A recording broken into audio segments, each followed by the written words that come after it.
क्या आपको पता है हम अपने ही रिश्तेदारों में शादियां क्यों नहीं करते? इनब्रीडिंग टैबू है या फिर साइंटिफिक रियलिटी?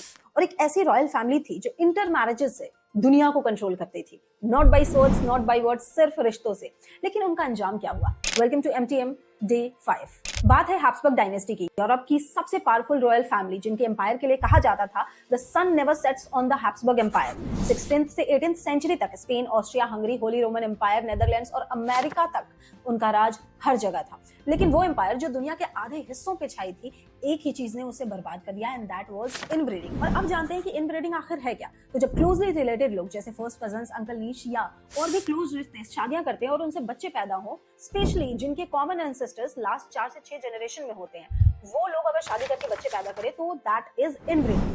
आज के टाइम पे ये एक टैबू है, लेकिन हिस्ट्री में स्पेशली रॉयल्स के लिए ये एक स्ट्रैटेजी हुआ करती थी। उन्हें लगता था कि इससे उनका ब्लड लाइन प्योर और डिवाइन रहेगा और प्रॉपर्टी, पावर और अलायंसेस एक ही फैमिली में कॉन्सेंट्रेटेड रहेंगी। ये प्रैक्टिस काफी पुरानी है। एंशिएंट इजिप्ट में क्लियोपैट्रा ने भी अपने भाई से शादी की और एंशिएंट इजिप्ट माइथोलॉजी में गॉड ओरिसिस ने अपनी बहन आइसिस से शादी की।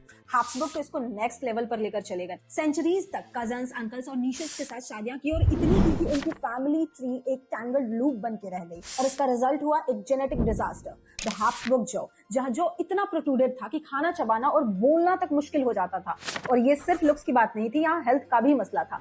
इनफर्टिलिटी, मिसकैरेजेस और लो चाइल्ड सर्वाइवल रेट्स काफी कॉमन हो गए थे। और सबसे ट्रैजिक केस था चार्ल्स सेकंड ऑफ स्पेन का। वो इतने जेनेटिक इश्यूज के साथ पैदा हुए, जैसे फिजिकल डिफॉर्मिटीज, इंटेलेक्चुअल डिसेबिलिटीज और इनफर्टिलिटी, कि डॉक्टर्स उन्हें बविज्ड कहते थे। और उसी के साथ स्पेनिश हैब्सबर्ग लाइन 1700 में खत्म हो गई, जब उनका कोई हेir ही नहीं बचा। और चार्ल्स की इनब्रीडिंग कोएफिशिएंट F0.25 थी, मतलब 25% जेनेटिक ओवरलैप, जो फर्स्ट कजन पेरेंट्स के बराबर होती है।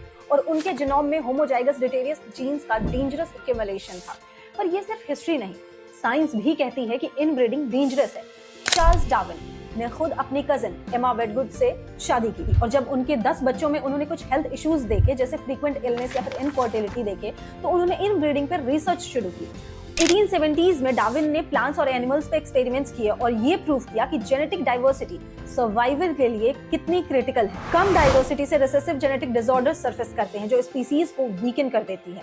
डार्विन की book the effect of cross and self fertilisation में ये साफ है कि डाइवर्सिटी जीन्स वाली स्पीसीज ही सर्वाइवल ऑफ द फिटेस्ट में जीतती है। इसलिए आज भी जेनेटिसिस्ट वार्न करते हैं कि ह्यूमन पॉपुलेशन में इनब्रीडिंग से डिजीजेस जैसे कि सिस्टिस फिब्रोसिस या फिर हेमोफीलिया बढ़ सकती है। और 2025 के डेटा से पता चलता है कि आइसोलेटेड कम्युनिटीज में जहां इनब्रीडिंग ज्यादा है, जेनेटिक डिसऑर्डर्स 10 से 15% ज्यादा होते हैं compare to diverse population.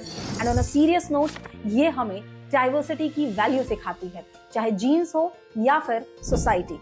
Habsburg और इनब्रीडिंग का लेसन क्लियर है। Diversity is strength, single power is dangerous, चाहे वो जीन्स हो, पॉलिटिक्स हो या फिर कल्चर। अगर एक जगह पावर कॉन्सेंट्रेटेड हो तो कोलैप्स का कारण बनती है। सो टेल मी, अगर आपको चांस मिले तो आप क्या चूज करोगे? डाइवर्सिटी चूज करोगे या फिर old school pure blood mindset? Comment below.